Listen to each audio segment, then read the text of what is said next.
Welcome to episode 73 of the Necronama.com.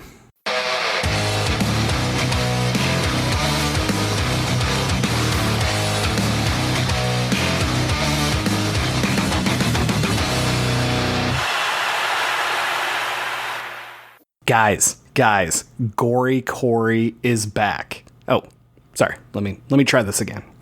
I am James Sabata, horror author, screenwriter, co-host of the podcast you're listening to right now, and smashing pumpkins, stealing candy. Cory, believe it or not, I was just like you when I was your age. Till my dad set me straight, that is. And I'm Don Guillory, author, historian, educator, co-host of this podcast, and I'm 42 years old, and I still go trick-or-treating. In fact, one of the main reasons why I had a child was so I can go get free candy. Joining us once again is the great Gory Cory. Hi. How are you doing, Cory? I'm good. How are you guys? Well. Glad to have you back again. I still have to co-host with Don, but other than that, I'm doing all right. You know. Jesus, man, you think you would have learred. Don and I both have a similar goal. We're trying to outlive the other one so that then we can do a podcast with you. So, you know, we're just waiting to see who drops off first. So Cory, what are you going to call our podcast when James dies?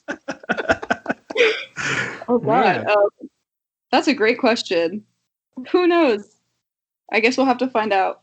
So, Cory, first off, why don't you tell our listeners a bit about yourselves in case they're crazy and didn't listen to the Becky episode? Well, my name is Cory. I'm a 17-year-old. I run the Gory Cory horror blog, and I am an aspiring horror filmmaker. Awesome. Wait, I'm going to finish this up. Because the two of you undersell yourselves. And that's one thing as far as to demonstrate how humble you both are. And to, well, screw it. I'm not even going to get to the second part. Okay. Cory, when I first found out about this young lady, and I went and read her blogs and everything, James was like, and she's 17. I was like, bullshit. That is a lie. These were not written by a 17-year-old. Thank you. I have been in graduate programs. I'm in a doctoral program right now. And we often look at other people's stuff, maybe not peers, but, other people's stuff, people in journals and in reviews and things like this. And the quality of her work is on par with that. Oh my God, I don't know about that. But trust me, when it comes to looking at films and what's actually represented in the film, trends, the history that's associated with it, you could honestly carve out your own field either in history, in the arts, in film. Like there's a lot there. And I am one of the most cynical people you will ever meet. True. I would often threaten my students that I would throw them out the window because their writing sucked. True. You will not be getting thrown out of any windows. Thank you. So if you have not gone to her page, it is gorycory.com. Okay. So the thing I want to add to that, we always bring up that you're 17, and I really don't mean it as insulting as it sounds. So when we say she's only 17, we don't mean it like, oh my God, what do 17-year-olds know? Who is this child? We mean, holy fucking shit, you're 17 and accomplishing all of this. And you're focusing on making horror important to your peers. And that's fucking huge. We look at it as, yeah, you're 17 now, but what the fuck are you going to accomplish with time and experience and travel and practice? We mean you're 17, and I can't wait to see what the fuck you accomplish by the time you're 50. Thank you. With that said, I feel like your age group has grown up with such real-life horror bullshit, whether it's school shootings or whatever else, and now COVID and all these crazy things happening to you. And horror is about our experiences and what terrifies us. And what I see happening is that you guys are so used to this that writers are pulling out new shit that I've never seen because we were writing about the shit you're living. Yeah. And instead now you guys are like, so I leveled up, so this is what the fuck I'm afraid of. And we're all like, oh my God, what the fuck? And yeah, so I don't know if you want to comment on any of that or if you want to move on, but I think my generation is definitely like as the generations go, I feel like we should be bigger horror fans than we are, and I just think that we're not getting necessarily the content that we need, or that we want to be seeing, because horror is all about social commentary and revolutionary ideas and stuff, and that's really a big theme you see with my generation, because we were raised with like the Hunger Games and Harry Potter and Divergent and stuff like that, where we were told like there's going to be a revolution and we're going to be the ones to fight in it, sort of. And while that probably isn't literally true, I think that's sort of a scary thing to be expecting. And so I think we're going to be seeing a lot more horror that deals with like society and changing societal structures. I like that. And I like that what you brought up are all horror examples that aren't considered horror. Exactly. I mean, I don't know about anybody else, but a guy that split his soul like 8 different ways and like tried to kill a baby and like, that's all horror to me, but you know. It's got a lot of horror elements at least. And I mean, Voldemort should have thrown the baby out the window, but you know. No, but really, like, it's interesting what you're saying, because it does reflect so much. Like, you guys are constantly seeing this fight against the establishment motif. And it is happening. And when you say maybe it won't literally happen, I mean, I would argue that for some it is. Like, anybody who's going to be 18 on November 3rd, they're fighting it. Yeah. You know, I really feel like there's so many different things that play into that. And then, like you said, it's going to be so much more focus on the social commentary and those lessons, because you guys are also open to talking about it. Mm-hmm. A lot of generations, like even my age, were like doing the, I just want to enjoy a story. Yeah. And that's great. You can enjoy a story. That doesn't mean that it's not there. But there, like, exactly. Like, think about Star Wars. Star Wars has tons of societal messaging, but it's still a great story. Well, what gets me about Star Wars is you literally have a group called the Stormtroopers. Yeah.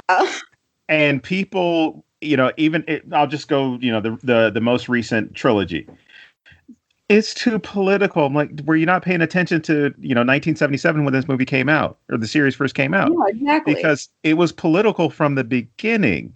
In fact, at least one of the articles that I read from George Lucas, or an interview with George Lucas, talked about how it was about the Vietnamese and insurgency, and it was about imperialism and things. Mm-hmm. That it was a masterful social critique, that it was so good that it went over some people's heads, where they're like, oh, they got like they've got laser swords and stuff. It's awesome. No, it's about coming together. You know, a multi-diverse, multi-ethnic, multi-racial, multi-gender identity and sexual orientation group coming together against the big bad meanies that want to make sure that they don't have they don't have a world or universe to live in. Yeah, exactly.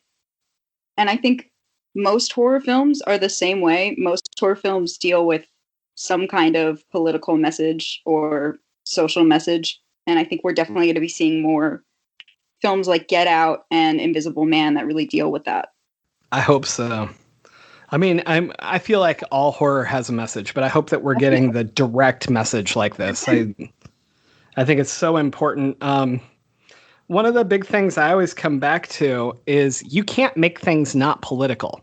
Right. The only way to make something not political is to work your fucking ass off to erase it all. But when you write something, it's political, because politics is our beliefs. It's who's the love interest, who's the hero, what point of view is it told from. Every single choice that you make is political. So I don't understand when people say that. But the thing that I've always noticed is that a lot of the people that tell me they don't want things to be political are like my dad was, where he was like, I don't know why things need to get political. I'm going to go watch another John Wayne movie. And it's like, wait, what? Huh?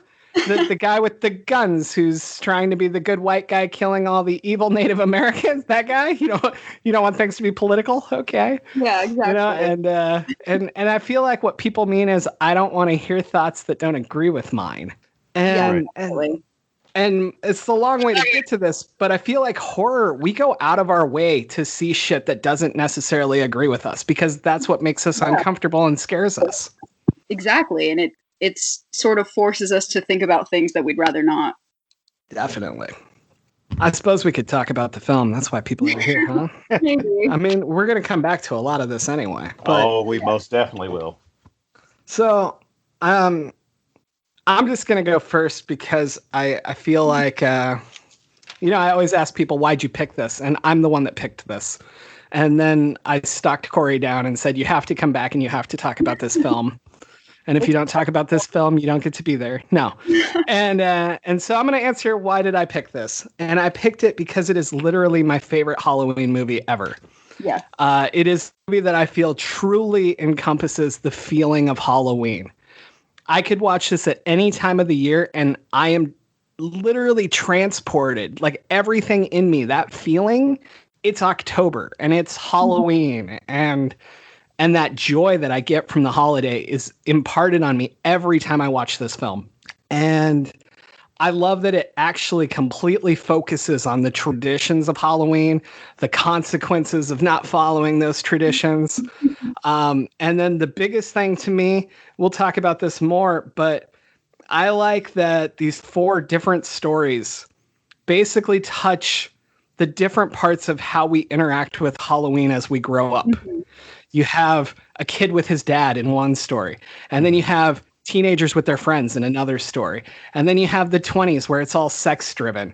And then you have the family and their kids, and it's so cool to me how you get all these different aspects. Yeah. And I was telling my wife about this 4-part theory I have, and she said, what about those of us who just want to put everything away on November 1st and we just want it over with? And it's kind of annoying that people keep coming to the door. And I said, oh, you fucking die first. Exactly.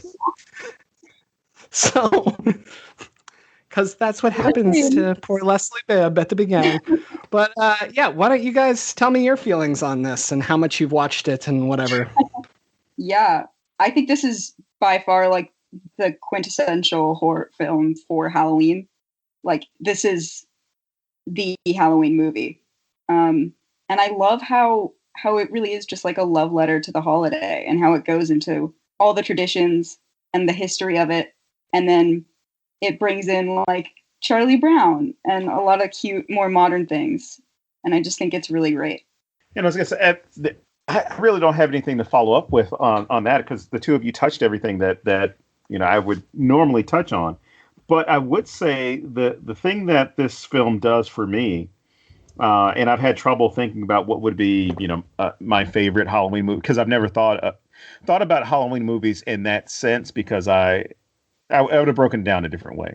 Mm-hmm. But for me, what I like about this one is that it has that great syncing of stories, or that great link up of the stories to where it works. I wouldn't say it's seamless, but it works to where, other films have tried telling, a story of one night or 1 hour or even like 20 minutes from different people's perspectives.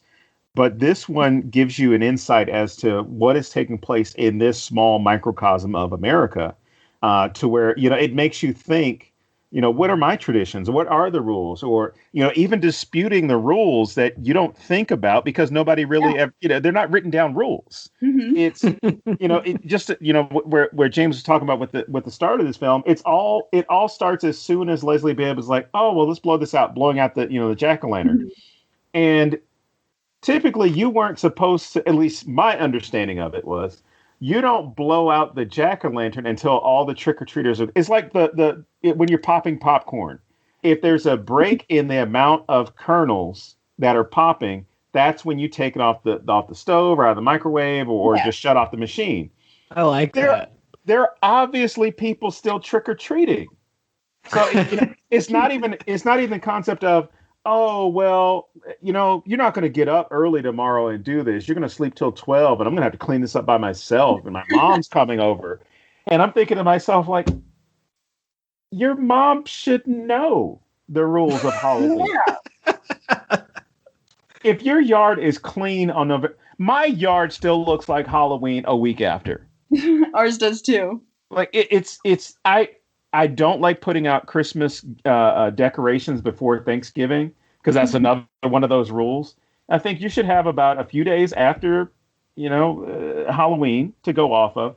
But this film gets the kind of that covering of the rules, but then also, as James said and as you said, it gives you that different viewpoint and different experience of what Halloween is like. Even with the gruesome stuff. You got the Mr. Wilkins and his son having their time together, which seems like a great father-son bonding moment. What do you mean seems like? I think it is. Yeah. Yeah. Well, yeah. But it seems like a Norman Rockwell type father-son moment, whereas it comes off more as a Fangoria moment. But it's great because I'm sitting there like, holy shit, that was awesome. I loved how they kind of that little twist that they had at the end of it. But no, for this movie and for movies like it, there's something special about Halloween, and I'm a big proponent of putting a thumb in the eye of people who say things like, "Oh, Halloween is for kids," or the people who are real pissy about pumpkin spices at all. I'm not going to say just pumpkin spice latte. Yeah, but there is a certain feel that Halloween has, even when it's not October. Definitely. And that's like, I could smell pumpkin right now. That's actually the gas that I'm pumping into your house. Sorry. No, seriously, because like August and September don't have a smell, right? Mm-mm. June and July. In Arizona, it's burnt flesh. Yeah. Well, but I mean, like June and July, if somebody was barbecuing, like late May, June through July, barbecue is kind of that smell, right? Somebody's having a cookout. Definitely. February smells like cotton candy or strawberries or cherries. Like it has like a certain smell to it. December through January, peppermint, right? Definitely. November, it's that conversion from pumpkin to peppermint. Whereas, but even then, even if you're into November, it's like October extra. Definitely. Or October plus. I will fully admit I didn't think we were going to talk about the smells of the season today. This is fascinating to me. Well, it's very important about this show. Well, I'm going to reveal something different to you here, James. Something new. Something we may have not talked about on this podcast, but for about 3 years, I worked at a Bath and Body Works. So that's partially why the sense of seasons is stuck in my nose. I mean, you were spot on. Like, I agree with all of those. I'm just pissed off at you, so I could have a discount. Damn it. Well, you didn't know me back then, my friend. Every now and then I walk in, I'm like, I think added extra cinnamon. Yeah. I think it is really interesting how Halloween like gets such a bad rap because it's just it's very similar to Christmas or like the December holidays where it has a specific like feel and vibe, and no matter what's going on, like you always know it's October. And right. I think a lot of people are very against it for some reason, which I think is odd. I remember I used to throw like little Halloween parties as a kid, and we would give out goodie bags. And one girl was like, I had to throw out the because we had like these little ghost light up toys in the bags. She was like, I had to throw it out because my parents wouldn't let me have a ghost figurine in the house. And I was like, that's just so weird to me because I grew up with like 50 ghost figurines in the house and decorating like insanely.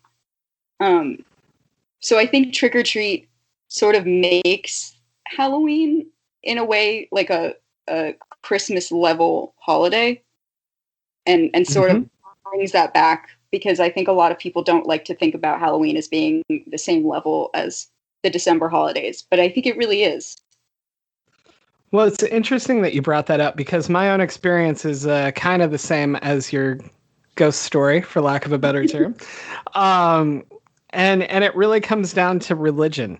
Yeah. And it's that I had a lot of family members who were like, you're trying to put that on the same level as our worship of Christ at Christmas. And if you believe that, that's great. But man, that's probably not what most of us are doing. And if we are, it's none of your fucking business because that's our religion. So deal with it. But like, I don't hold that against people at Christmas, so don't hold it against me at Halloween. If you don't like what I'm doing, just don't partake. That's why we have these rules. Like, if you're an asshole, turn off your lights so none of us waste our time. Yeah. Or like, things like that. But no, it's so weird to me how people can't just enjoy things. And Halloween is such absolute joy to me. And Dawn will tell you I am not a joyous person. And so the fact that I have this day that's so just ingrained in happiness, like, I don't get why anyone would want to ruin that. And so that's kind of the take that I have with things that I don't care about, like Thanksgiving. I could care less about Thanksgiving. But, if it makes somebody happy and they get to see their family and whatever, great, man, great. All right, James, rant coming inbound. Let me just hit mute. No. No, I with both of what you're saying, it hits the nail on the head, right? But my issue with those folks who pull up the whole, well, I couldn't do this or do that. One thing was, what was the kid's point in telling you?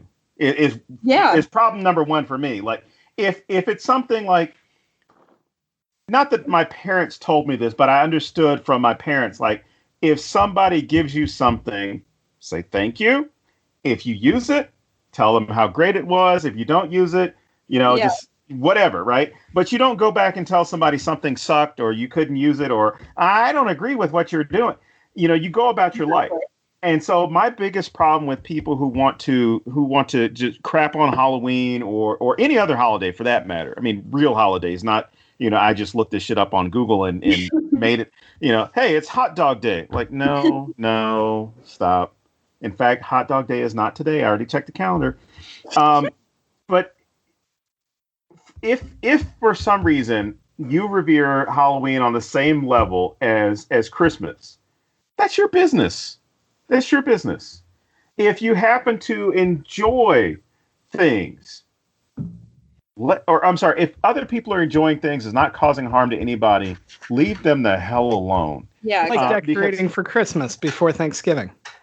Right. And the thing is, I'm not a big Christmas person, but I'm not going to get enraged at like a Christmas display. I'll just be like, man, it's too early for Christmas, man. We haven't had whatever holiday. Like, we shouldn't do this. Christmas should be December. It's the issue of encroaching is really the problem. But when Christmas is here, I'm not going to look at somebody and say, if they're playing Christmas carols, like, turn that shit off. I don't want to listen to that. That's against my beliefs in Samhain. Oh, turn it off. Exactly. I'm gonna let you go back to what you were saying, but I just want to throw in on that Christmas comment. My real feeling with it is, if you want to decorate inside your house all fucking year long, great. Yeah. If you do it outside, then it's everybody, right?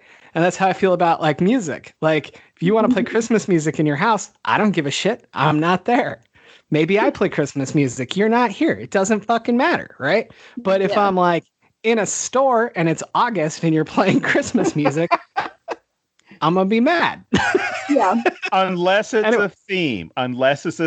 Like, oh yeah, true. Christmas in July or Christmas summer sales-a-thon or something. But I mean, there's some countries, I think the Philippines, Christmas, not that it's celebrated all year round, but there's some people that celebrate Christmas throughout the year, and it actually is like a startup of Christmas season in like September or something like that, where you will hear Christmas songs and see displays and things like that. I may be wrong. I mean, it might be another country, but I do believe it was the Philippines. And like, more power to them. Just don't get mad at people for celebrating different things, Right. Exactly. Plus, I mean, look at the freedom that we have with Halloween, and of course, this comes up in the film. The freedom that on Halloween, at least for me, because this would also be kind of the fifth thing, not like your wife's argument, but this would be the fifth thing. On Halloween, everybody gets to be a kid. Yeah. If you want to be, like, if you want to have that childlike wonder and enjoyment of the holiday, you get to have that. Which for me, I made this joke about going trick or treating and things like that. I have no problem if some 30-year-old dude, if a 60-year-old person came to my house with a costume, or some type of accoutrement or whatever, and wanted candy, you know what? The rules of Halloween are you showed up. I got candy. Here's the candy. You know, it's nothing other than that. You know, there are no age limits, and I grew up in the South, and oftentimes we would have the thing of you'd go to somebody's house, their light was on, they'd answer the door, and they would go out of their way to tell you, well, we don't celebrate this night because it's related to the devil or satanic or demonic. And I would sit there like 12, 13 years. I'm like, but you left your light on. Exactly. You know what day it is. You left your light on. Give me the candy. Nobody gets hurt. Anything, but give me the candy. You know, I know we're off topic, but like, I remember when I was still living at home, so I was probably like 16 or so, right? And some older kids, maybe my age, maybe a couple years younger, but like outside of normal trick-or-treating range showed up. And my dad just gave them candy, didn't say shit, right? And my mom like threw this fit. She's like, they're too old to be doing that. And my dad's like, life sucks, man. Like, just let them be happy. Exactly. It really stuck with me. And I'm like, even today, if you're like 85 and show up at my door and say trick or treat, I'll probably give you candy. Yeah, it might not even be the right day. It might be candy I don't like, but I'll give it to you. Yeah. Like, you know. I just always think it's weird, but that's one of those unspoken rules, right? So let's get into the film and let's talk these crazy rules. Do you guys? Well, it's up to you guys. I had a couple that. I mean, of course, the light thing was one. The costume is a debatable one, whether or not you need to have a costume. I mean, you can just have a. Does that kid's costume count? The one that says "This is my costume"? No, it doesn't. I'm glad he died that way because of it. I was like, yes, kill that kid. No, Corey, I disagree because it's an ironic costume. You could wear a T-shirt with But look at it this way. What if? And I'm always gonna give benefit of the doubt with stuff like that. What if his parents couldn't afford, they just went and bought the shirt on clearance like the year before. Mm-hmm. Oh, Billy, you want a costume here? This will be your costume every year. And they're complete jerks to him. So he decides, I'm going to go out here. And he's so angry. That's why he's smashing the pumpkins. And that's why he takes extra candy. Because that's what he gets in trouble for, is destroying the pumpkins and taking extra candy. His costume worked. I mean, let's put it this way. When those costumes first started showing up, they're funny. Now they're kind of annoying. Yeah. So, when this movie was made, James was saying 2007, it comes out in 2009. When the movie was out, that was funny. Now you would look at it as like, oh, come on, kids. Seriously, you couldn't put some kitty whiskers on or something. Yeah. But yeah, that kid doesn't do so well in any of the movies that I've seen him in. So that death scene is epic, though. Yeah, it is. Yeah. My daughter was looking at the screen when during that scene. She's like, "What happened to him?" I was like, "He ate bad candy." I said, "You got to check your candy to make sure." So that's why when you go trick or treating, Daddy says you got to let me see this candy. You got to let me try it first. Oh yeah, mm-hmm. You gotta. Those are the rules in the Halloween of this house. All the Reese's peanut butter cups were bad. Oh darn! Oh, you got left Twix. We only eat right Twix in this house. One thing I really thought was cool about the film is how all of the costumes are like homemade, and all of the candy, none of it's like commercial, and it doesn't have any of the like Spirit Halloween or like M&M promotions kind of thing. And I thought that was really cool because it really gets back to the origins, sort of. Wow, that's interesting. I hadn't even noticed that. That's great. Yeah, because the only ones that are done are the Anna Paquin and her group. They're the only ones that you see throughout the film who bought their costumes. But those, again, those aren't Disney sponsored. Right. Yeah, there's no product placement with it. Yes. Yeah, it's a lot of what I can only assume trick-or-treating would have been like back in the 80s or 90s. Well, kid, let me tell you what it was like. So much worse. Okay, the bus scene. We're gonna jump ahead a little bit. The bus scene, the kids, on the bus with the masks and kind of the poorly put together costumes. That was your average 1980s costume. It was a plastic mask with a rubber band to hold it on. I just want to say you cannot breathe through those damn things at all. It was terrible. And you couldn't see either. Oh, that sounds great. Yeah. I love the kids that were the group that tricked Rhonda. They all had sort of like, they were modern enough that it wasn't like necessarily weird, but they weren't very modern costumes. Like the masks looked pretty old fashioned and that kind of stuff. Yeah. No, I was kind of thinking about how all the costumes kind of gave it like this weird timeless quality. Definitely. Because nothing really lined up with each other.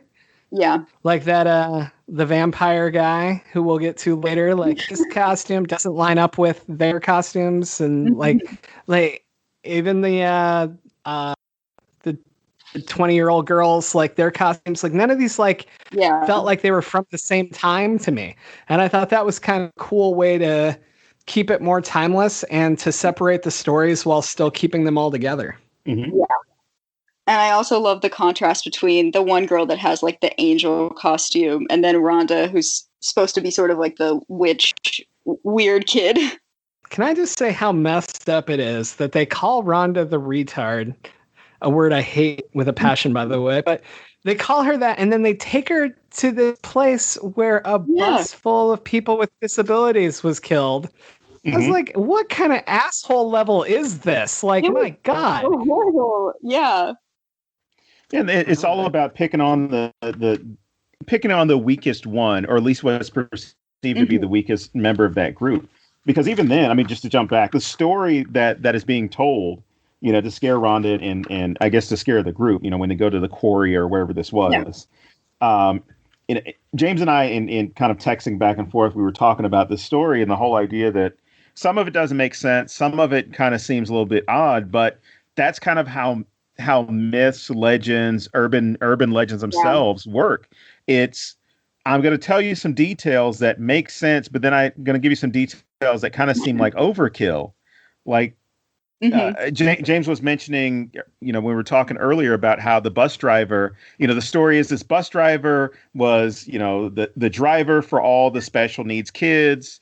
And I forgot the term that is used in the story is the dirty secrets. You know, they don't say they're special needs, but it's kind of giving you that indication that that's what it was. These kids had something wrong with them, or something that their parents perceived as wrong, or they were too much to handle. And he was their bus driver. They paid him off, and you know, it was basically to make the kids disappear.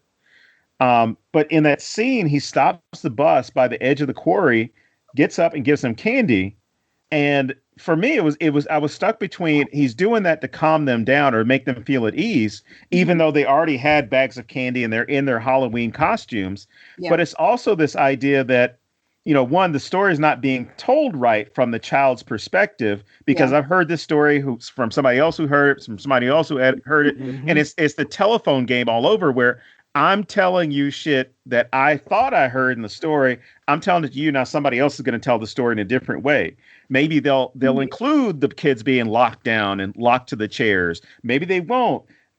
Maybe it's not that the kids were locked down and one broke free. It's, you know, one kid got on the bus that day. It wasn't his bus to get on, and he knew something was weird. But what I got from Krieg, the bus driver, was, this may be a leap, so stop me.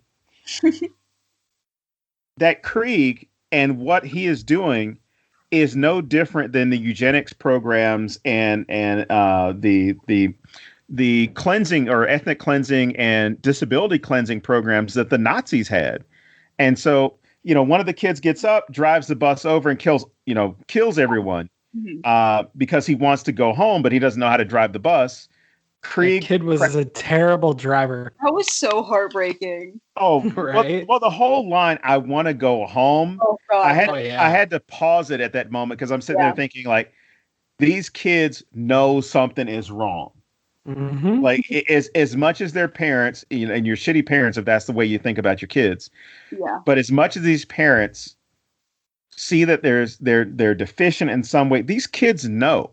They know what's going on. You know, kids. Yeah. I've been around kids and worked with kids who had special needs. They know what's going on. They just might not process it at the same speed, and you know, they might not be able to express themselves in the same way. But you know, that intuition still works.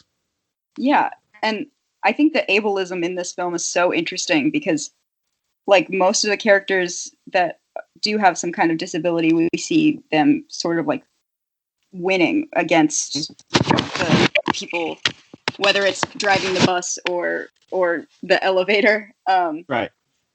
And I think that's a really interesting thing to see in a movie from 2009, because we don't even really see that much now. Yeah. Oh, it becomes definitely. like a superpower. Like, yeah. Oh my gosh, she can't, she's hearing impaired. Oh, she's going to do echolocation and be able to defeat the killer that way. I'm like, no. Yeah, exactly. Don't do that. Oh, blind people are the heroes in this film because they can't see the demons like everybody else. They have to put masks on. No. Yeah, well, exactly. I don't know if you guys are aware of this, but the actors that played the kids on the bus were all kids with actual disabilities. Mm-hmm. And so on top of the ableism, we got actual representation, which is That's so awesome. Fucking cool. And all the stories that I read, they were having an awesome fucking time and loved being in the movie. And that made me so happy. It's so cool. And I really hope we start seeing more of that in the future. I also read that their masks were modeled off of like old photographs of disabled kids from like old black and white photographs. See, there's like level upon level with this film. Yeah. Well, and everybody talks about how long he takes to write these scripts, because this script took him like 10 years. And he's been talking about part 2 since before this one came out. Yeah. And he's still talking about part 2. And I'm like, I don't give a shit if it takes him 20 fucking years, man. If it ever hits, I will be there 100%. And this is why, because he does put so much time into it and so much thought into it. And then he does things like the ableism everywhere that you look in this, like you were saying, or the representation of the actual actors. Like, that's so fucking cool. And yeah. And so go ahead, take 20 years. It's fine. Honestly, like 10 years for this script seems like it's pretty quick, because there's just so much. Oh man. Yeah. And I love sort of the karma that we see throughout all of it, because it makes the holiday. I feel like that really is like a big part of Halloween, sort of like the unfinished business and stuff like that. I don't think that you could have used a better term right there for it. Like, I think that's exactly what it is. Like, everything with Halloween is about spirits being able to come back or doors being opened to other sides. And that's always, when those stories are told, it's always about unfinished business. Yeah. And film, everything is about consequences. Everything is about consequences, right? Mm-hmm. It's stealing candy and what happens to you, or blowing out the candle, or if you go bigger and it's you led to the deaths of these kids however many years ago. Everything comes back to consequences. It's amazing, and it really makes this movie it goes like above and beyond what I think we see from most anthology films. It's insane, and it just feels like it runs so smoothly as well. Well, and then I look at Sam, and I'm a huge fan of Sam. And I think he's adorable, but I also think he is one of the best hosts of an anthology ever. You get the Crypt Keeper, he makes some jokes and tells you the moral, and you get whatever else. There's always like that guy that literally tells you, and I love that Sam doesn't do that. Sam is either watching, or he's giving the thumbs up, or he's slicing a bitch's ankles. Like... Everything with Sam is great to me because he's always there tying it in together. Right. But he isn't necessarily drilling it down our throats or explaining it to us like we're 5. And I think that makes him more powerful than any other host I can think of. Definitely. And I think that's why he's such an iconic, almost like Michael Myers type character now, and is so well known. And he literally, when you think about it, like, they created the Santa Claus of Halloween, which is it's so cool. And it's crazy to me, though, that they literally made this figure, because he's basically Halloween Santa. And I was listening to an interview, and Michael Dougherty said that they were trying to do sort of like a Great Pumpkin theme, which I love. And they tried to make him the Great Pumpkin almost, like a bit darker version. I did hear that the quarry was originally going to be like a cemetery that was overgrown with a pumpkin patch. Yeah. And then like the whole idea was that Sam was born there. And it's basically based off of this this painting. And it's just a huge pumpkin patch. And one of the pumpkins is carving itself. And that's where he got the idea for Sam. So that's really interesting that he would be the Great Pumpkin, so to speak. Sam has my one complaint in the entire movie. I hate that they showed us Sam without his mask.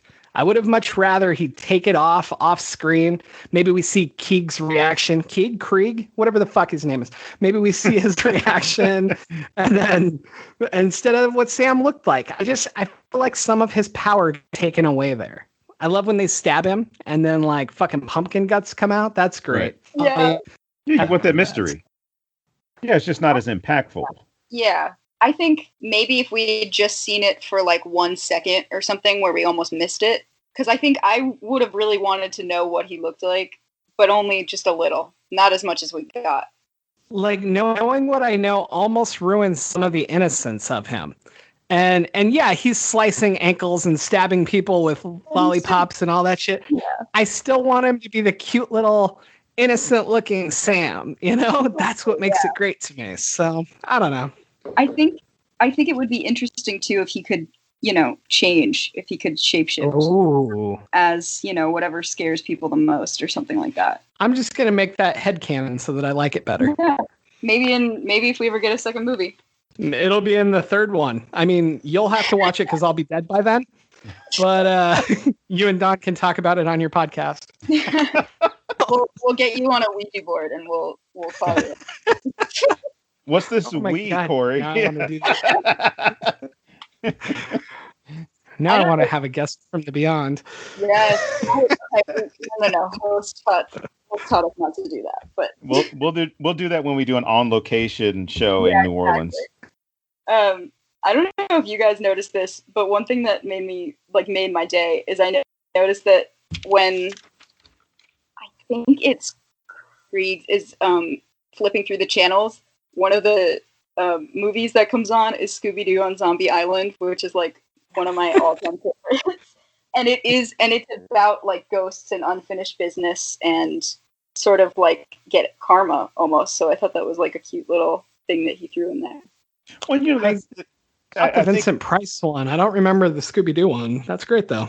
Well, I remember the infomercial because that one came up, but I forgot who it was. Maybe it was Henry early on in the film when he's talking to Emma, Leslie Bibb's character mentions the whole thing about, this is Halloween. It's about respecting the dead. They roam free. I like how there's foreshadowing in this film that doesn't foreshadow and give you it doesn't fully show its hand or give you overkill because, to bring it back to Krieg, there was so much separation in the story of the school bus to the end scenes with Krieg.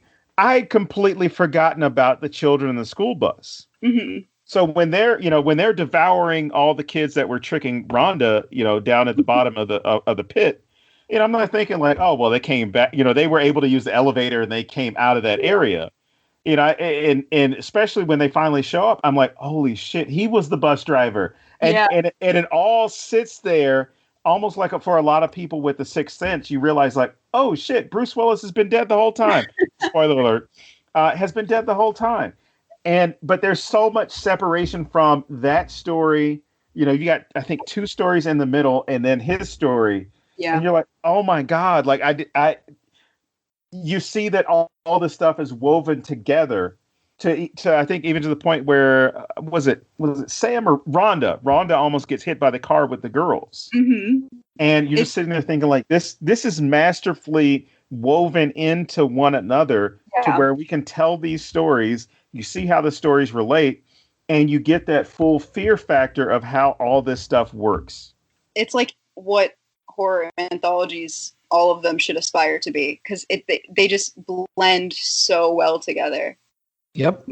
Yeah, because I was gonna say some of them only. It's almost like, oh, here's story 1, here's story 2, here's story 3, and here's the wraparound, as opposed to what you could do, make all these things happen in the same world, same night, neighbor, to where they're playing off of one another. Yeah, exactly. The closest I would say that this film resembles, not a non-Halloween, non-horror film, will be Pulp Fiction, because of the way those stories are woven together to where they're playing off of one another, and you don't realize it until probably about 2/3 into the film. Mm-hmm. Yeah. Speaking of story 1, story 2, story 3, and a wraparound, did I mention that we're doing Treehouse of Horror every single day in October? No, but James brought this up earlier as far as these rules that come up during Halloween. What are some rules, not necessarily that are brought up in this film, because you see how the rules work and you get reminded of certain things, like you got to check your candy, before Wilkins's trick works. But what are some rules or guidelines or regulations or tips that any of you had that were kind of, non-negotiables? Yeah. I don't know if I really had that many rules that I knew of. I heard the check your candy thing, but I was always told that was sort of like a myth. Right. I would always be upset with people that would, leave their lights on and not have any candy. But I don't think, because I grew up in a really small town, and I don't think we really had that many rules besides wear a costume. I never heard the jack-o'-lantern rule as a kid. So when I finally watched Trick or Treat, I was like, oh, should have been doing that all these years.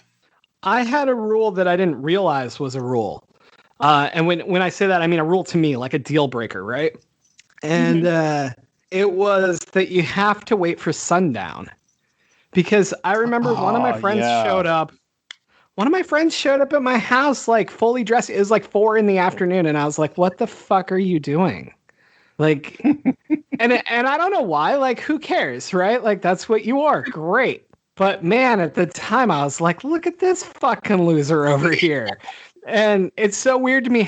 I don't know where that came from. I don't remember anyone ever telling me, oh, you have to wait till the sun goes down. And I don't remember it was just this rule that I knew. I'm like, everybody knows you have to wait for that. What about you, Don? Did you go trick-or-treating at noon? No. Here's one thing I always regarded as the rule. You trick or treat on the 31st. And what happened, I guess, in the last 15, 20 years, there started being amendments to it. It's on the 31st is on a Sunday. So, trick or treating is going to be on Saturday. I'm like, no, that's not Halloween. Exactly. Or if it was on a Thursday, you had to, I don't know. They had all these ridiculous rules about if it was a school night and things like that. When I moved to some parts of the South, it depended on where we were as far as what the rule was. But I think the other thing was the other rule that I always liked was you can come back to a house if you've made a full lap of the neighborhood. It wasn't frowned upon. As opposed to, you had to get a different costume. I've heard that one. You could go back if it was a different costume, but it's also, the ones, especially in some of the neighborhoods I've lived in before when I was giving out candy, again, there were fewer and fewer kids going out. So I would tell kids, I'm like, hey, it's 7 o'clock or whatever time it was when it was getting dark. I'm like, at 7 o'clock, if you're still trick-or-treating at 8, you can come back. Feel free to come back. Because, I had way too much candy and I didn't want to keep it. I don't believe you. I think that you were hoarding it. When you showed back up, you took all the candy that they had collected from the other houses, and that's why you were trying to bring them back. Oh.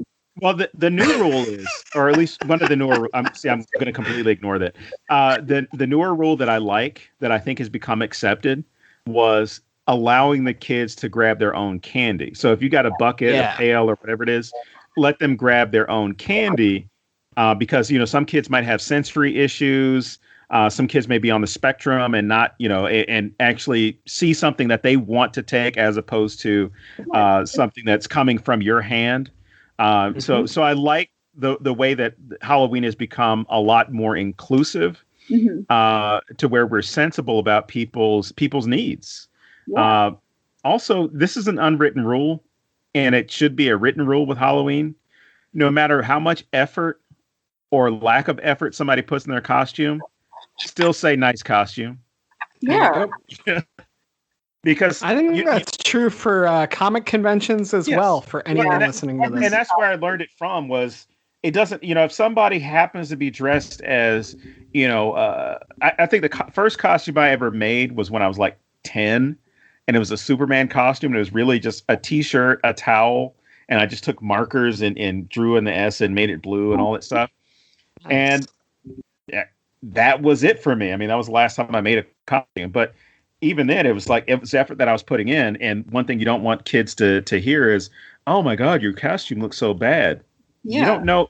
They don't see themselves as a bad costume. They see themselves as, I'm Black Panther, I'm Superman, I'm Batman, I'm the, I've got a shredded shirt, I'm the Hulk. After he's shrinking back down. It could be, so. It's just one of those things where there's a comic convention or Halloween or a costume party or anything like that. Unless it's something that's involved in a competition, don't judge what they're wearing. There's no reason to. No. Also, going back to sort of what you were saying before with the foreshadowing, I really like how Sam doesn't have to say a single thing for us to all know, like, what and who he is, sort of. Mm-hmm. And we all get that he's this Halloween spirit, and we don't need to know like why all these things are necessarily happening, besides the fact that the spirits are back, which I really thought was nice that they didn't like over explain all of that. And that's kind of the strength of him, right? We need that mystery there. We don't need the mystery to be solved because he's not. This isn't like a documentary where we're trying to catch the serial killer or murderer, and we need to know what their motivation for it is. That's the whole cool thing about this with respect to being a horror film and with it being a Halloween film. It's about the mystery. Yeah, which is like really what Halloween is about as well. Yeah. It's just like people dressing, when we were growing up and dressing up in our costumes and putting on the mask, the great mystery was who's wearing that? Who is that? And that was kind of the cool thing about it.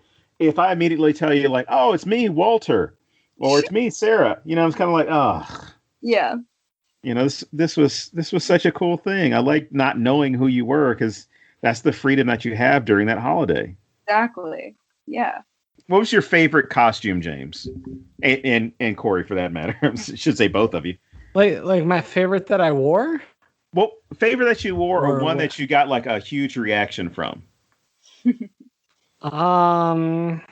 Probably. Like when I was like 3, I had like a homemade clown outfit that my mom made. And I mean, it was the early 80s. So it was like literally like a mop on my head and like shit like that. And yet to this day, it's like my favorite one ever. As far as reactions, I have no idea. I kind of went through that too cool to do it phase and missed it a lot of years. And then, I don't know. And now, I don't know, the last few years, I think I went as a Dementor one year. That was kind of fun. My all-time favorite, I have a Jason Voorhees cosplay.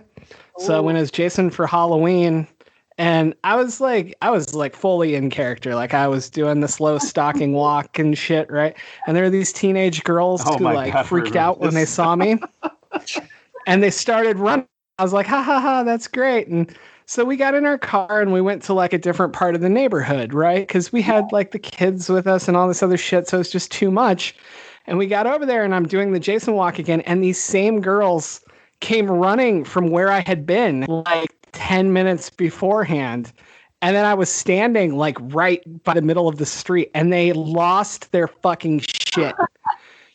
And so then, being me, I think, hey, good plan, go stalk these teenage girls. And so I start following after them, and then I hear, Dad, he's following us! And I'm like, oh, fuck, I'm going to get shot. And I ducked into the shadows, right? Because there was like this really shadowy little... I ducked in there, and this dude comes out. He's looking both ways, and he's like, there's nobody fucking out there. And all I can think is that those poor girls are probably traumatized. Like, and for real, Jason. He's still that's my favorite thing ever. And they're probably listening to this podcast now. They're like, that asshole. Sorry, Corey. No. Paying their therapy bills now. Yeah, exactly.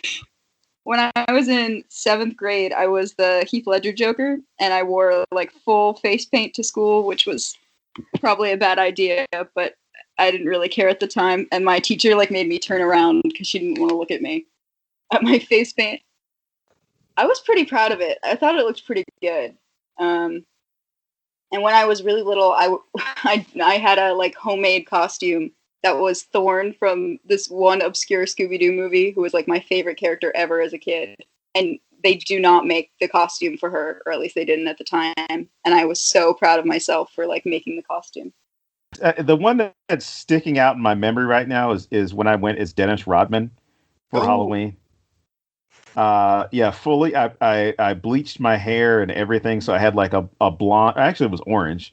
I had like an orange buzz cut fade thing. And, it was the first time I had ever done something like that to my hair. That's so cool. And I had a pretty positive reaction to it. So I went through the entire remaining sophomore year of college with different colored hair. That's awesome. I'm glad at the time it was one of those things where I needed to come out of my shell, and that definitely helped. And thankfully, I'm not surrounded by the same type of mindset of people I was in college, because you can imagine if it's 1997 and you've got, blonde hair, you're a black guy with blonde hair at a small Southeast Georgia college that's in a very religious conservative area. Yeah. And, I just wish I had the same confidence, or I should say, I wish I had the same level of I really don't give a damn what you think mindset as I do now. Because there were definitely days that were a little hard, because when you've got, bleached blonde hair and you're walking around campus, everybody sees you. Yeah. But here's the one thing. I actually got tired of people not saying hello, because, it's just one of those things, people would pass by you and not say hello. Mm-hmm. Seeing the hair, it made them look at you. And as soon as they saw that you saw them, it was like, hey, whoa, what's going on? What's up? I'm like, yep, there you go. That's all I needed. Yeah, force people. But if I had hair now, I would definitely do it again. I would like to see that. Oh, my favorite costume that I've seen Don do. My favorite costume that I've seen Don in was Cowboy Curtis. And he came to one of our panels at Phoenix Comic-Con Confusion, whatever we're calling it these days. Came to one of our panels as Cowboy Curtis, and that totally made my day. It was amazing. That's awesome. Yeah, and the thing is, we told nobody it was happening. Yeah. But what was great is like everybody in the con knew it right off the bat. They were like, "Oh my God!" It's as opposed to when I dressed up as Prince and somebody thought I was Lafayette from Hamilton, and I hadn't seen Hamilton yet, so I was like, "I have no idea what the hell you're talking about." I'm sorry, really it was either Jefferson or Lafayette. I can't remember which one, but Jefferson probably. Yeah. I was like, no. Amazing. That's awesome. The Prince one was great because it was the Dave Chappelle Prince, and we went to breakfast, and Don literally got a plate of pancakes. So we have this picture of him holding the pancakes from the skit. It's great. Anyway, I want to use it as my faculty ID. As compared to your Hogwarts one that you normally have. Well, that's on my government ID. Oh, okay. I knew it was one of those. Yeah, that was an interesting day walking into the VA in Hogwarts robes, and and they were like, "Sir, can we help you with it?" Like the VA cop looked at me extra hard that day. He's like, "Can I help you?" I was like, I keep getting these warnings saying I need to get a new ID, and if I got to get an ID, and I'm doing it on my terms, so I have a government issued ID in my Slytherin robe. I'm gonna get a costume of my favorite characters in Trick or Treat and go as Mrs. Henderson. Yeah, that'll be great. Yeah, how have we gone this long without talking about Mrs. Henderson? Mrs. Henderson cracks me up. I love her. She's awesome. So insane. Don, would you like to talk about Mrs. Henderson? I would, because if no one else minds, because Mrs. Henderson is one of those small characters that's in the film that I loved, because not just because of the character it was, and definitely not what the kids see in the house, but but the idea of, that's what I mean by Halloween is a day when people can just let loose, have fun, be kids, be weird, whatever you want to be, right? And so Mrs. Henderson is that stereotypical suburban, I'm assuming housewife, because I can remember it was Ms. or Mrs., but the suburban dweller that has kind of just adjusted to life in that world. Yeah. And Halloween is just a time for her to let loose. That's all I thought about was, you've got, and it's nothing against the people partying and having fun. It was just understanding where she was as far as her mentality and her that part of her life, because she's just so fun and a little bit inappropriate, because she says, "Oh, I'm dressed as a cat," and then like rubs her tail on, or at least past the tail of one of the kids. And so creepy. It's creepy and inappropriate, and it's one of those things where watching it, it's funny, but it's cringy. Yep. But you could imagine, like, if I'm an adult, I happen to go across the street to Mrs. Harrison's party, and she does that, I'm kind of like, oh shit, this is one of those things. So it becomes one of those things, like, one of the kids was trying to figure out what was going on. It's that moment where you either join in or you leave, and the best option for you is to leave, because you don't want to be part of any of that's taking place in the house. The thing I really liked about this scene is it goes back to what we were talking about how Halloween, you can be young again, right? Yeah. And that doesn't mean the same things to everybody. Like, being young to me, like if I went back to being young again, I would be older than Cory is. So that doesn't mean the same thing to us. Okay. I don't think that Don and I would go back to the same points in our lives to be young again, and we're the same age, So I really like how this scene is these people doing what they consider to be being young again. Yeah. And I like how Halloween has this weird rebirth thing to it in that kind of way. It's going back to this time when you were more alive in many ways. And it's a day that we celebrate everything of death. And I think that's so interesting. Yeah. And when we talk about how the film portrays that with like the ages and how everyone celebrates, that just adds in perfect. It's very odd. I would just go back to a time I had hair. That's all it is. So let's jump to the group of girls and talk about them and their story. I'm not going to get too into this. I'm going to let one of you guys do it, but I do want to tell you the kid that's trying to peek into the dressing rooms is the same kid who played Sam. Right. And I thought that was, I don't know, kind of fun. Like, it's not that he's Sam. Like, it's not like that becomes Sam. I just thought it was cool that this kid didn't have to be covered up the whole time. He gets to literally be like, no, really, I'm in the fucking movie. Look, I'm right there. Right. But yeah, who wants to walk us through their story? I'll let Cory take us through that one, if she doesn't mind. I just talk too much sometimes. I want to hear something smart, so. I don't know if you should go to me for that.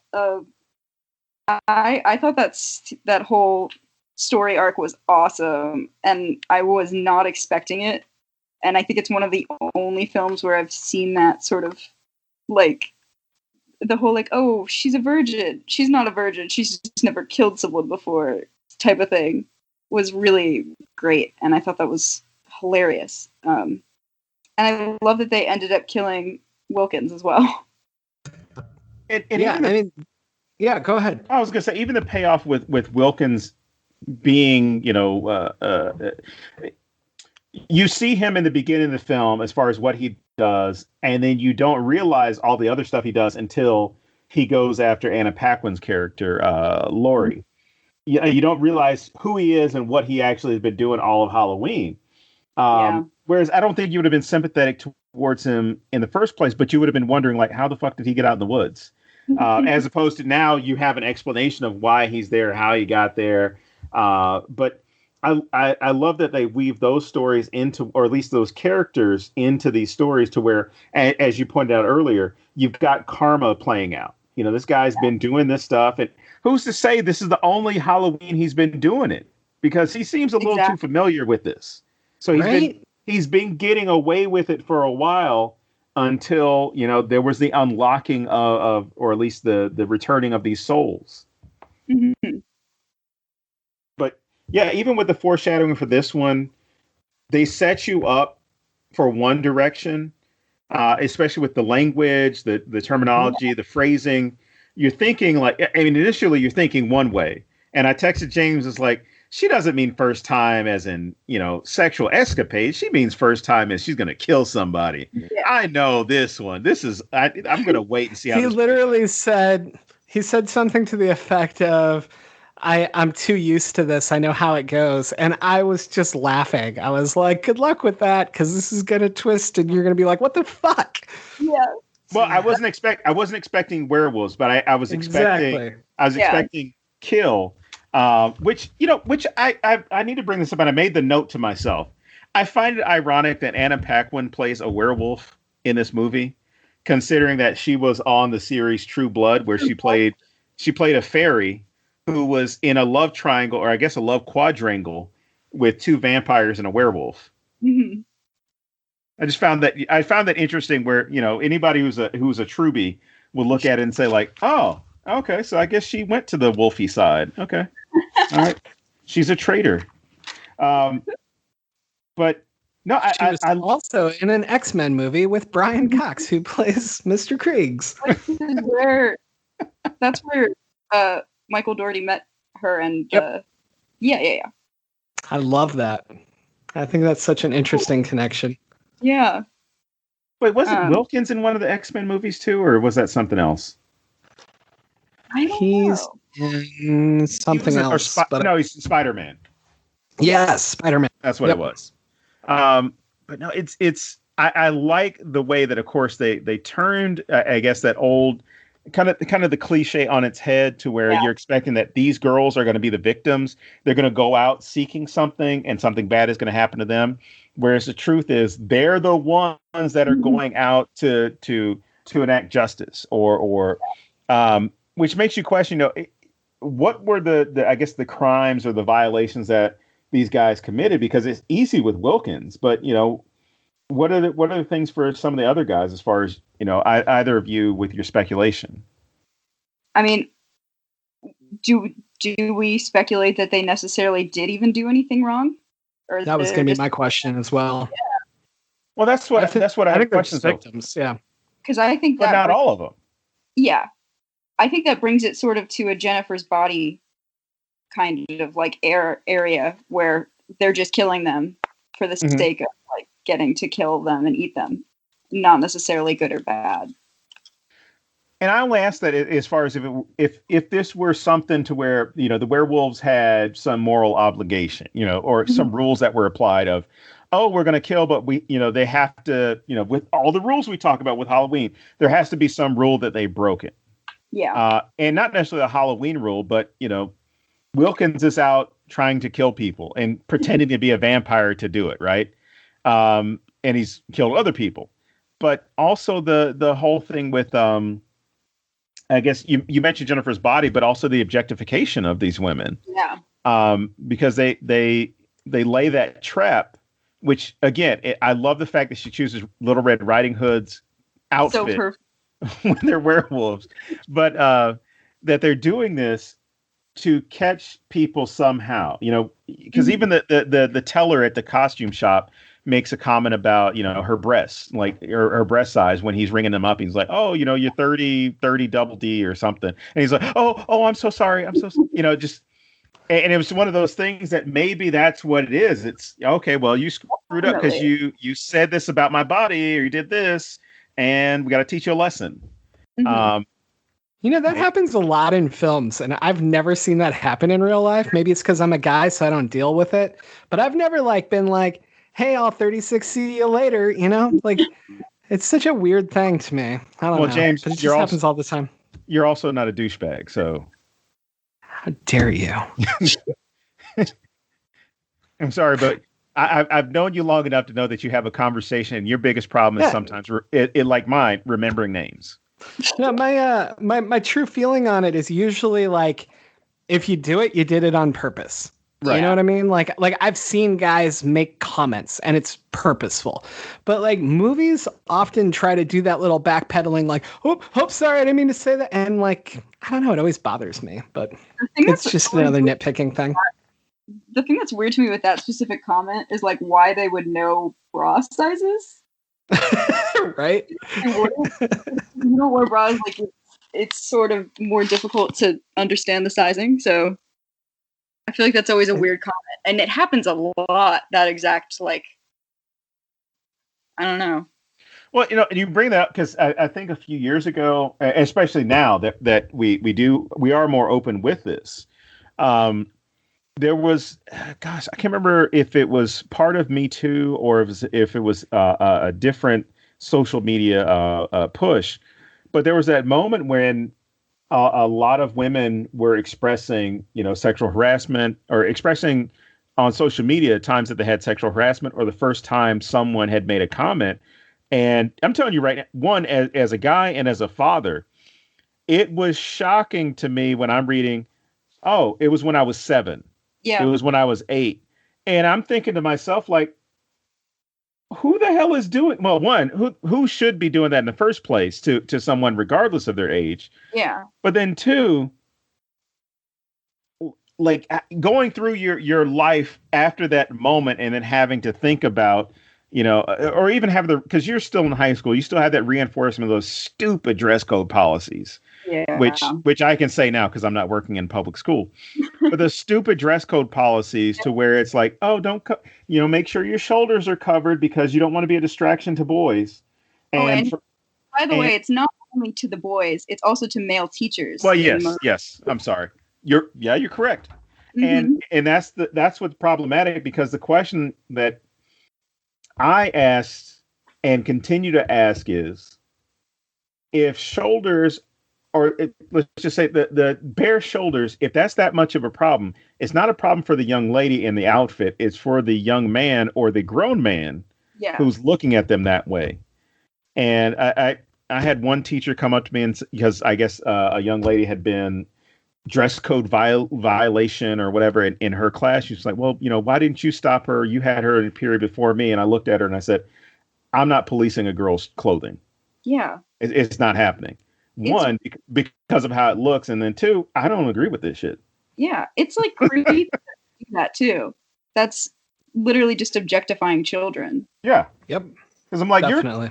And the same thing with you, Corey. You could be 21. I'm still going to see you as a child. No offense, because one, you're young enough to be my child, and I don't understand how some people can look at it and say, well, 16, but when this person turns 18, it's okay to look at them that kind of way. Like, no, you should still be able to have a conversation and control yourself, young man.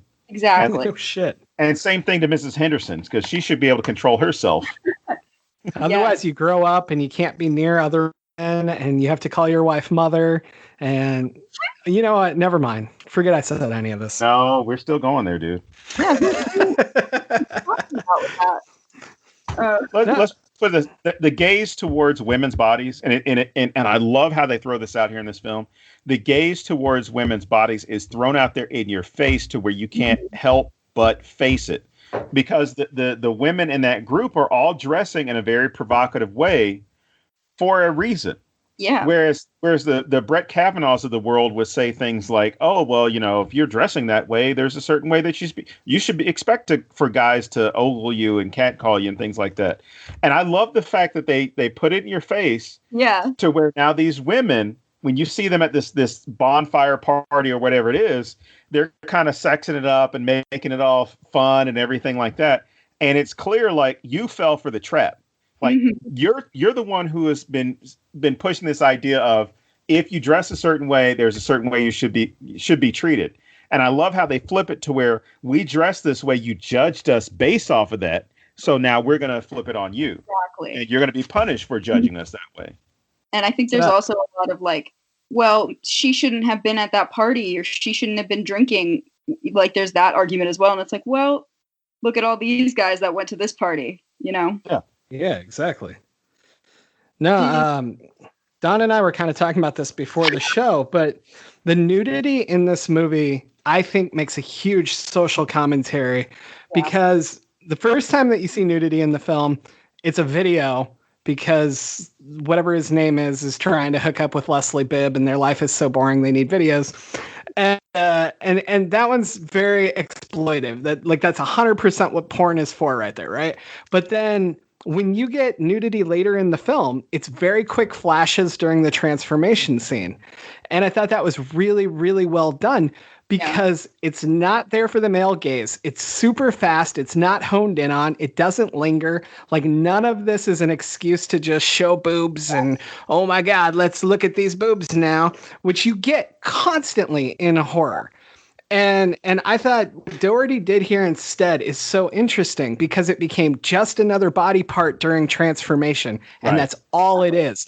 And I thought that was so beautiful because it's also completely about empowerment. It's literally the transformation of these women becoming something else more powerful and destroying the men in this scene.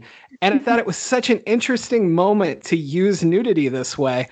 Because it totally subverts that horror expectation of topless women and does it in a very symbolic way of the power is ours. And I thought that was just so fucking well done. I had to talk about it. And did you guys notice the tattoo on, I think it was the sister's back? It says Nil Desperandum, I think, which in Latin means never despair. I saw it, but I couldn't fully read what it said. But yeah, it was that straight line of text right across her back, or I should say, right across her that lumbar that was there because it wasn't her full back. Yeah, interesting too. And Mrs. Henderson is in that scene because she's also a werewolf and she's in the background, and I think that's amazing. I love that. I cannot comment on whether she's one of the topless women because I wasn't watching that closely, but Well, if anything, knowing Mrs. Henderson, probably. Well, with that whole scene, I mean, it would have been so quick. I mean, as far as I'm not even going to go there with that one. I like the way that they shed the skin because typical werewolf transformations. It's we get really hairy and vascular and then all the hair shoots out and we have these contortions with our bones and whatever, right? Yeah. Because typically every werewolf movie, when the transformation is taking place, it sounds like every bone in their body is breaking, right? Yeah. This one, it's as if it's just another costume. Yeah. Yep. I mean, just the way they slough off the skin, it's kind of like, I'm just exfoliating. Boom, there goes one arm, there goes the other arm, and let's eat. Yeah, I really like that. I thought it was a really interesting way of portraying werewolves. Yeah, and I'm not the biggest fan of werewolves, but this one worked for me. It's also cool to me because even if you knew something was coming here, like you're expecting vampires because vampire has been drilled into us going into this. Mm-hmm. And when they first show their teeth, we go vampire, right? And then they're like, ha, sucker. And they move it up to werewolf. And I think that in itself is really cool because it's an evolution. Like vampires are a little above humans. And then we go to this even more powerful, crazy fucking thing. I thought that was such a neat extra twist, if you will. Not that it matters like what they are, but I don't know. I just thought it was cool that even if you think you know this stuff, we're going to twist it a little more and make you go, wow, what was that? I love how much this twists with like the genre tropes. And I think that's something that makes it, because it's so self-aware. I think that's one of the things that makes it so much fun. Well, and even if you look at like, in a lot of horror, if you have a female vampire, it's always a seductress. It's always like kind of the sexy thing that's going on. And so they go there for a half a second and then they go werewolf instead. Werewolves are totally different. Werewolves are almost exclusively male. It's always about body hair and about like basically like growing facial hair, all these manly things, right? Like you get more muscular. And I thought it was really cool that they did it with women because we don't see that a lot. And so you get more of that subversion and symbolism of literally taking power from men because they're the ones who are getting the hairy bodies and the muscles. And I thought that was so fucking cool. Yeah, and it works so well. Well, even with to take it back to True Blood, because that connection there, talking about gender roles within the werewolf kingdom or world, even on that show, they reinforced this idea that werewolves themselves were heavily paternalistic, right? Or heavily a paternalistic society, to where you had the pack leader and alphas and all this other stuff, and that you would pick whatever female or whatever she wolf that you wanted if you were alpha, and which it was weird to get into it because when you look at the whole alpha wolf thing or alpha male thing is actually is a myth. It's not a reality because the scientist who created it discovered his mistake, republished and said, "Oh, I screwed up." But so many people went off the whole, there's alphas within any type of animal kingdom or any animal family. Whereas I think even in his research, I can't remember the scientist's name, he was saying that there were sometimes she-wolves that were leading their packs. So why wouldn't it make sense for you to have a pack of all female she-wolves or she-wolf led, and they happen to meet up with male wolves whenever they feel like procreating, as opposed to turning into like the Lion King, where that one male lion gets to do whatever he wants, and all the other female lions have to do what he says. Yeah, it had been a while since I had seen this, to where a lot of the stuff came back, and some of the stuff I realized I'm like, I must have had this on in the background and wasn't paying attention, because I can't believe how I missed this. And if you guys don't mind, do you want to go to, I guess, the Krieg scene, or was there we'll go wherever. This is what really sold me on my rewatching the film and revisiting the film, was Krieg, and the whole idea of, he seems like this old miserly man who's living by himself and just hates the world, doesn't have his lights on because he doesn't want to participate in Halloween. And then all of a sudden, Halloween is thrust upon him. Yeah. Which I love, because I was sitting there thinking like, oh shit, he's breaking the rule by, again, kind of like the same thing with the she-wolves. He's breaking the rule because he's not honoring Halloween. There's something that he's doing wrong in this moment. And Sam shows up to basically, murder him, right? Because Sam wants his candy. You have all this blood that I'm assuming blood on the wall. Trick or treat, where's the candy? All these types of messages that are on the wall. And Krieg is just sitting there kind of like, and I know he's probably thinking like, God damn it, I just wanted to watch my stupid infomercials about the set it and forget it and go on with my life. But you see how he gets tormented by Sam, to where Sam has the upper hand. Goes to stab him with the candy bar with the razor blade in it, which I thought was an awesome touch. Yeah. Goes to stab him with the candy bar with the razor blade in it, and it hits the candy bar that Krieg had been trying to eat earlier. And then Sam just kind of sees the candy and realizes like, oh, well, I got my candy. Bye. And he just leaves. Yeah. And I'm thinking like, oh, well, this is somebody who survived the night. Lo and behold, he's got all these jack-o'-lanterns outside lit up, and kids come by, and he's actually giving out candy now. And because he's all bandaged up, they think that he's